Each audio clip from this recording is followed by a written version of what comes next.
What have been the weirdest F1 qualifying formats? Formula 1 is actually in quite a good spot right now when it comes to qualifying, in my opinion, but it's not always been that way.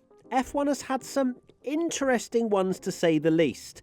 We're going to start with one of the worst because, well, why not? Elimination Qualifying.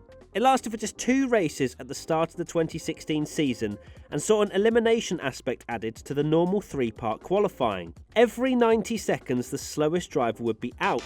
The idea was to add drama and have more cars on track, but it had precisely the opposite effect. I'm pretty sure every single person despised the format, with random drivers dropping out of qualifying purely because they couldn't get round in time to start their lap. This removed all the good elements of qualifying and made it much less of a spectacle.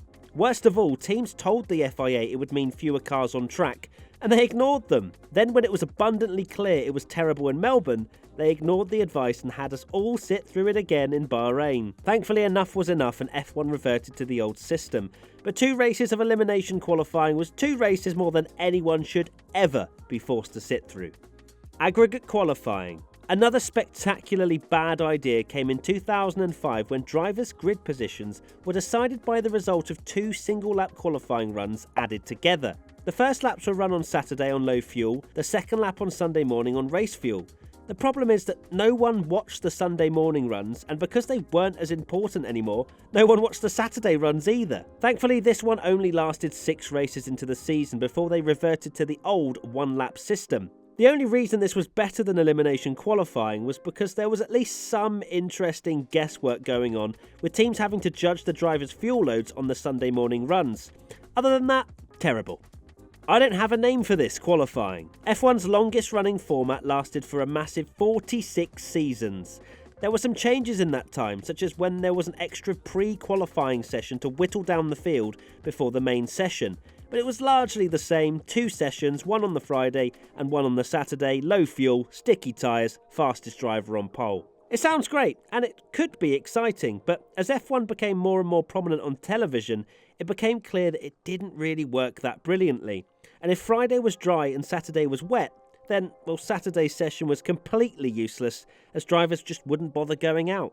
1-hour qualifying. A fond favourite of many, from 1996 to 2002, the grid was decided during a 1-hour session in which each driver had 12 laps, including in-laps and out-laps, to set their best time. When it was good, it was really, really good. You'd get drivers pushing each other for pole in the dying minutes, and it could be incredibly dramatic. The drawback is that for the first 40 minutes of the session, most of the top drivers and teams would just stay in the garage, waiting for the likes of Minardi to trundle around, clean up the racing line, and lay some rubber down.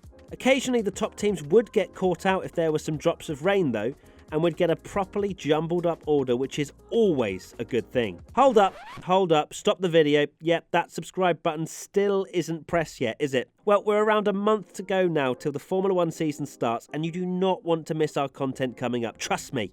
Thanks. Love ya. Q1, Q2, Q3 qualifying. The current system has been in place since 2006, taking the best bits of the 1-hour session, the last few minutes, and making that feeling of suspense last for the whole hour.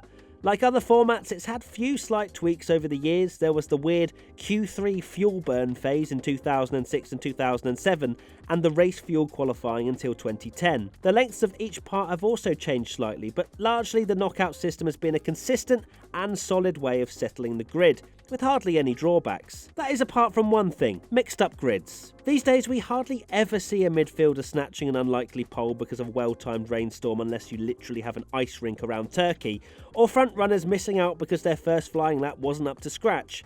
Any surprises tend to be minor, like a Red Bull on pole and not a Mercedes, or Renault just missing out on Q3, or a Williams getting into Q2. Generally speaking, knockout qualifying plays out in a similar way every race. Just once I wish it'd lead to half of the title contenders starting at the back. That sort of thing has happened in the past, don't get me wrong, but it's far, far more uncommon now. 1-lap qualifying. This format had mixed reviews in 2003. Some really enjoyed the suspense, me included.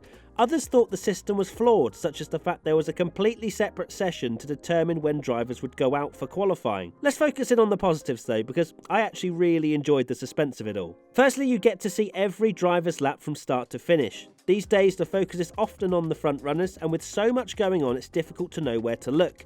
With one car on track, you know who deserves your attention. It also gave commentators more time to speak about each driver, giving you a broader understanding of the grid as a whole, other than just hearing their names in a quick summary at the end of a session. On top of that, the need for drivers to go out and nail a lap first time out was critical, and it really rewarded certain drivers, and it was a nice, natural way of providing some variation in the starting order. And whilst we're talking about mixed up grids, getting rain halfway through qualifying would really mess things up. You'd get most of the quick guys at the back with midfielders suddenly thrust up to the front, turning races on their head. If we still had one lap qualifying, I'm willing to bet we would have had a few more classics than we do now. There you have it, some weird, some wonderful qualifying formats over the years. Which is your favourite? Let us know in the comment section below.